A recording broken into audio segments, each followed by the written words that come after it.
Hi everybody, welcome back to the Hard Reset Info channel. Today I'm going to tell you how to change your gamma.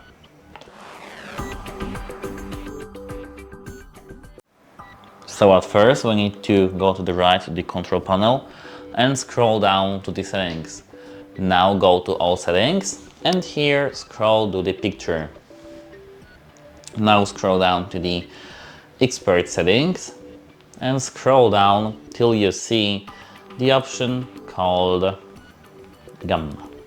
Click it, and here we do have HLG, ST2084, BT1886 or 2.2.